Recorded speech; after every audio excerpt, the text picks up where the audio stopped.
rambutan at gatas. Pwede ba talaga?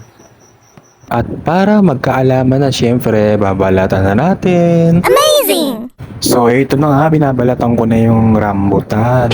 Diyos ko, ang mahal ng kilo itong rambutan ngayon. Dapat yung rambutan, nagmahal na. Palahati nga lang ito sa 35 pesos na eh. Ang unti-unti pa. Yung iba, bulok pa, nakakainis nga eh. Pero okay lang, basta matikman ko lang, magawa ko lang yung hack.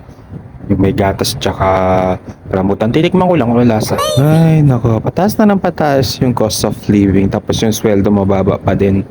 Nung mga nakaraan nga lang, itong bumili ako ng rambutan, marami-rami pa eh. Kaya nga nakabili nga rin ako ng mga apple kasi ang mura-mura pa. Tapos biglang itong susunod na buwan na to, nagulat na lang talaga ako na nagsitiasan na. Siyempre, hindi lang prutas, may yung bigas, siyempre yung bigas, yung mga gulay, dati-dati, yung karne lang yung iniiwasan mo kasi nga mas mahal. Ngayon pati gulay, iniiwasan mo na rin kasi mahal na din. Kaya ang choice mo na lang kung may choice ka, magtanim ka na lang ng sarili mo para may sarili ka ring aanihin. Ay, o di ba ang problemado ko?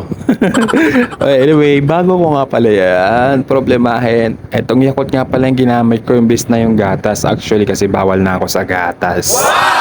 Kasi yung may mga dairy na inumin. Etong Yakult okay naman siguro sa akin ito. Kaya etong Yakult na lang yung replacement ko. Total naman may nakita naman ako na ginamit yung Yakult imbis na gatas eh. Amazing! Kaya doon tayo sa Yakult. Tsaka masustansya naman tong Yakult sa tiyan natin eh. Kaya ito na lang.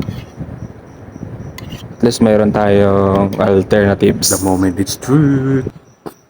Ayan, the moment of truth na nga. Natikman na po natin. Wow!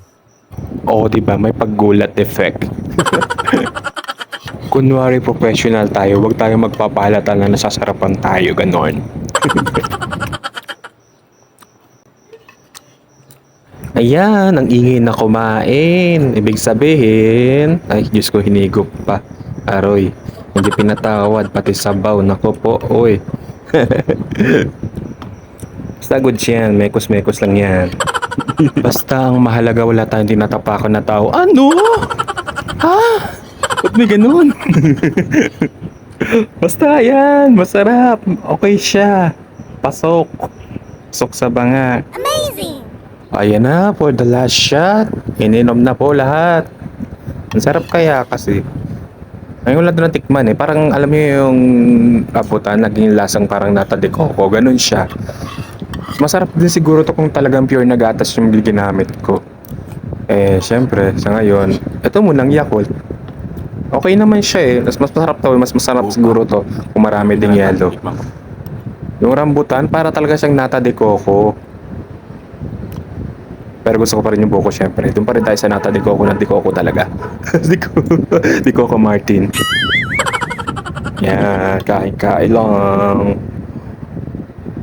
Kain-kain lang. Hala, aroy. Nilagok na naman. Amazing! Pasensya na, tao lang. Ano?